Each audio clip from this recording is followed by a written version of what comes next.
औरत ने खुद डिजाइन की हुई शादी की अंगूठी फेंक दी और फिर अबॉर्शन शेड्यूल करने के लिए हॉस्पिटल चली गई। इसके बाद उसने तुरंत अपनी अरेंज मैरिज का प्रपोजल मान लिया और अपने असली मंगेतर से पूरी तरह रिश्ता तोड़ने का पक्का इरादा कर लिया। पता चला कि कल ही 1 साल की डेटिंग के बाद औरत ने पहली बार सुना था कि उसके मंगेतर की एक फीमेल फ्रेंड है जिसे वह कई सालों से भाई की तरह जानता था। भाभी, गलत मत समझना, झिंगचैन और मैं बस अच्छे दोस्त हैं। फिर औरत को दूसरी औरत से पता चला कि उसके मंगेतर, जिसने दावा किया था कि उसका सिर्फ एक रिलेशनशिप था, ने असल में उसकी फीमेल फ्रेंड को प्रेग्नेंट कर दिया था। औरत को तुरंत बहुत ज्यादा उल्टी जैसा महसूस हुआ और उसे उल्टी आने लगी। फीमेल फ्रेंड ने उसे ऐसे देखकर बस थोड़ी सी नफरत से अपनी नाक बंद कर ली। उसका मंगेतर तुरंत दौड़कर आया और उसे जोर से पकड़ लिया। अगर तुम्हें उल्टी करनी है तो बाथरूम जाओ, ठीक है? यहाँ लोगों को घिन मत दिलाओ, ठीक है? औरत को कभी उम्मीद नहीं थी कि उसका मंगेतर उसके साथ ऐसा बर्ताव करेगा। जब वह पहली बार प्रेग्नेंट हुई तो उसे बस थोड़ी उल्टी सी महसूस हुई और उसका मंगेतर बेचैनी से उसे पूरे चेकअप के लिए हॉस्पिटल ले जाने पर जोर दे रहा था।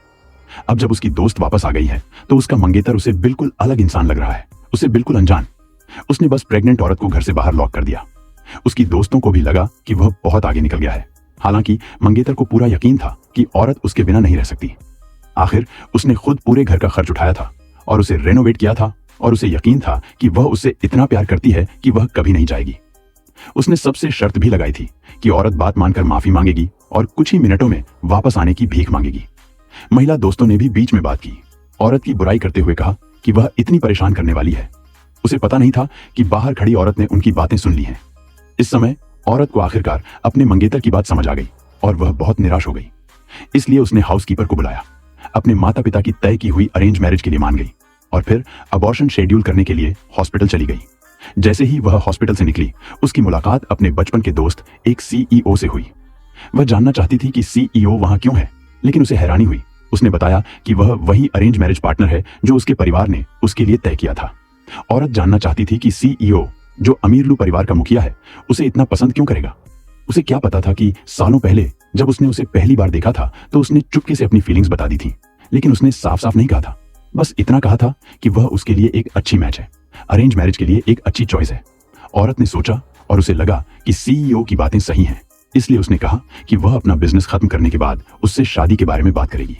फिर वह अपने मंगेतर के पास गई और उससे ब्रेकअप कर लिया, लेकिन उसे लगा कि वह बस नासमझी कर रही है और नखरे कर रही है। औरत के मना करने से पहले ही उसके मंगेतर ने कहा कि उसे काम पर एक अर्जेंट काम है और जल्दी से चला गया। हालांकि उसके जाने के बाद औरत को अचानक अपनी दोस्त का एक टेक्स्ट मैसेज मिला, जिससे पता चला कि उसके मंगेतर का कहा जा रहा अर्जेंट काम असल में उसकी दोस्त के साथ एक मीटिंग थी। तो औरत उनके मिलने की जगह पर गई तो उसने देखा कि उसका मंगेतर और उसकी दोस्त दरवाजे के बाहर इंटीमेट हो रहे हैं। ये सब दोस्त की दोस्ती ने करवाया था, जिसका मकसद कपल को तोड़ना और औरत के मंगेतर को अपने लिए ले लेना था। घर लौटते समय औरत का गुस्सा और बढ़ गया। उसे यकीन नहीं हो रहा था कि इतने सालों तक उसे ऐसे कमीने ने धोखा दिया था। दुख और गुस्से से वह वहीं बेहोश हो गई। जब वह होश में आई तो वह एक हॉस्पिटल के कमरे में थी और अचानक हुई इस घटना की वजह से उसका होने वाला बच्चा खो गया था। हालांकि इससे उसकी कुछ परेशानी बच गई। जैसे ही वह अपना शादी का घर बेचने और उस कमीने से पूरी तरह रिश्ता तोड़ने की तैयारी कर रही थी, उसे पता चला कि उसने वह घर जो उसने सीधे खरीदा था अपनी दोस्त को तोहफे में दे दिया है। इसलिए जाने से पहले उसने उसे सबक सिखाने का फैसला किया। वह अपार्टमेंट कॉम्प्लेक्स के गेट पर गई, एक बैनर खोला और देखने वालों को बताया कि क्या हुआ था, यह बताते हुए कि उसके मंगेतर ने अपना शादी का घर एक दोस्त को दे दिया है और वे अभी घर में हैं। जब पार्टी जोरों पर थी तो यह सुनकर सभी को उस औरत पर गुस्सा आ गया। फिर उस औरत ने सभी को अपने घर पर एक और पार्टी में शामिल होने के लिए बुलाया और हर आने वाले को 10,000 युआन का इनाम देने की पेशकश की।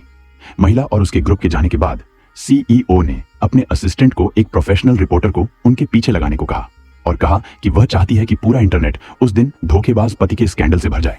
इस बीच ब्राइडल रूम में मौजूद महिला दोस्तों ने फिर से धोखेबाज पति के साथ किसिंग गेम खेलने का सुझाव दिया और महिला के मान जाने पर उसे उकसाने के लिए वीडियो भेजने का प्लान बनाया। धोखेबाज पति को लगा कि यह सिर्फ एक गेम है और वैसे भी वहां कोई और नहीं था, इसलिए कोई भी जानकारी लीक नहीं करेगा और कंपनी की रेपुटेशन को नुकसान नहीं पहुंचाएगा। इसलिए उसने महिला दोस्तों के साथ गेम खेला, लेकिन तभी महिला और उसका ग्रुप कमरे में घुस आए।